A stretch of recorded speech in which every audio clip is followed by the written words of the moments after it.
પેન્શનરો માટે એક મોટા સમાચાર સામે આવ્યા છે. નિવૃત્ત કર્મચારીઓને લાગી લોટરી, 10% પેન્શનમાં થયો વધારો. તેમજ લાખો પરિવારોને એરિયર્સનો પણ મોટો લાભ મળવાપાત્ર રહેશે. નમસ્કાર મિત્રો, સ્વાગત છે તમારું અમારી યુટ્યુબ ચેનલમાં. મિત્રો, નિવૃત્ત કર્મચારીઓ માટે રાહતના સમાચાર સામે આવ્યા છે.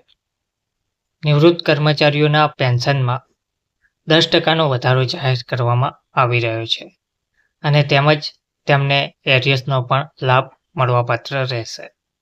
વિગતવાર માહિતી જોઈએ તો કર્મચારીઓ માટે મોટી ખુશખબર સામે આવી છે. PSU, ઇન્સ્યોરન્સ, નાબાર્ડ અને RBIના કર્મચારીઓના પગાર વધારાને આખરે સરકારે મંજૂરી આપી દીધી છે. સરકારે તેમના પગાર વધારા માટે તિજોરી આખરે ખોલી દીધી છે. કેન્દ્ર સરકારે જાહેર ક્ષેત્રની સામાન્ય વીમા કંપનીઓ PSGICS, નાબાર્ડ અને ભારતીય રિઝર્વ બેંક RBI સહિત મુખ્ય નાણાકીય સંસ્થાઓમાં વેતન અને પેન્શન સુધારા માટે સીમાચિહ્નરૂપ મંજૂરીની જાહેરાત કરી છે. નાણાકીય સેવાઓ વિભાગ DFS દ્વારા અગાઉ ટ્વિટર પર શેર કરાયેલા આ નિર્ણયનો હેતુ કર્મચારીઓ, પેન્શનરો અને કુટુંબ પેન્શનરો સહિત 93,000થી વધુ લાભાર્થીઓની સામાજિક સુરક્ષા અને નાણાકીય સુખાકારી વધારવાનો જોવા મળી રહ્યો છે. PSGIC કર્મચારીઓ માટે નોંધપાત્ર પગાર વધારો કરવામાં આવ્યો છે. સરકારે PSGICSના 43,247 કર્મચારીઓ માટે 12.41% વેતન વધારાને મંજૂરી આપી છે, જે 1 ઓગસ્ટ 2022થી પૂર્વવર્તી રીતે અમલમાં આવશે. આ સુધારામાં હાલના મૂળભૂત પગાર અને મોંઘવારી ભથ્થામાં 14%નો વધારો સામેલ કરવામાં આવ્યો છે. તેમજ PSGIC સુધારાની જે મુખ્ય લાક્ષણિકતાઓ છે તેમાં સામેલ છે ઉન્નત NPS યોગદાન 1 એપ્રિલ 2010 પછી જોડાયેલા કર્મચારીઓ માટે રાષ્ટ્રીય પેન્શન સિસ્ટમ NPS યોગદાન 10%થી વધારીને 14% કરવામાં આવ્યું છે. ફેમિલી પેન્શન માટે શું અપડેટ છે તો 30%નો એક સમાન ફેમિલી પેન્શન દર સ્થાપિત કરવામાં આવ્યો છે, જેનો લાભ 14,615 ફેમિલી પેન્શનરોને મળશે.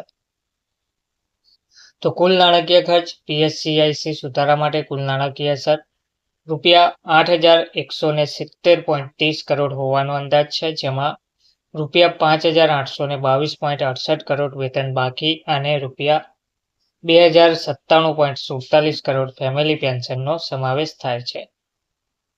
આ સુધારા હેઠળ આવરી લેવામાં આવેલી કંપનીઓમાં national insurance company limited NICL, new India insurance company limited NIACL, oriental insurance company limited OICL, United India insurance company limited UIICL, general insurance corporation of India GIC અને એગ્રીકલ્ચર ઇન્સ્યોરન્સ કંપની લિમિટેડ AICILનો સમાવેશ થાય છે. નાબાર્ડના કર્મચારીઓ અને નિવૃત્ત કર્મચારીઓને લાભ મળશે. National bank four agriculture and rural development NABARD માટે આશરે 3,800 સેવા આપતા અને ભૂતપૂર્વ કર્મચારીઓના પગાર અને ભથ્થામાં 1 નવેમ્બર 2022થી 20%નો વધારો થશે. વધુમાં નાબાર્ડમાં જોડાયા અને 1 નવેમ્બર 2017 પહેલા નિવૃત્ત થયેલા નિવૃત્ત કર્મચારીઓને હવે તેમના મૂળભૂત અને કુટુંબ પેન્શન RBIના નાબાર્ડના ભૂતપૂર્વ નિવૃત્ત કર્મચારીઓની સમક્ષ જ લાવવામાં આવશે. તો આ પગાર સુધારામાં આશરે ₹170 કરોડનું વધારાનું વાર્ષિક વેતન બિલ અને આશરે ₹510 કરોડની કુલ બાકી ચૂકવણીનો સમાવેશ થાય છે. RBIના નિવૃત્ત લોકો માટે પેન્શન વધારો.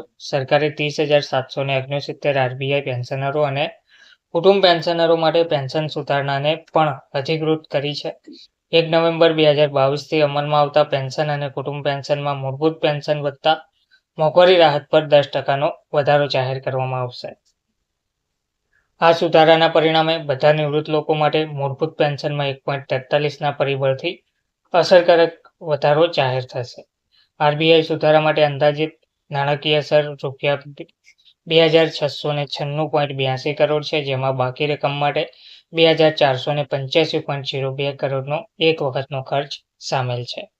સંદર્ભ અને પ્રતિબદ્ધતાની વાત કરીએ તો આ સુધારાઓ બેંક કર્મચારીઓ માટે 12મા દ્વિપક્ષીય સમાધાનની ગતિને અનુસરે છે, જે 8 માર્ચ 2024ના રોજ હસ્તાક્ષરિત થયું હતું, જે 1 નવેમ્બર 2022થી 17% પગાર વધારો પ્રદાન કરે છે.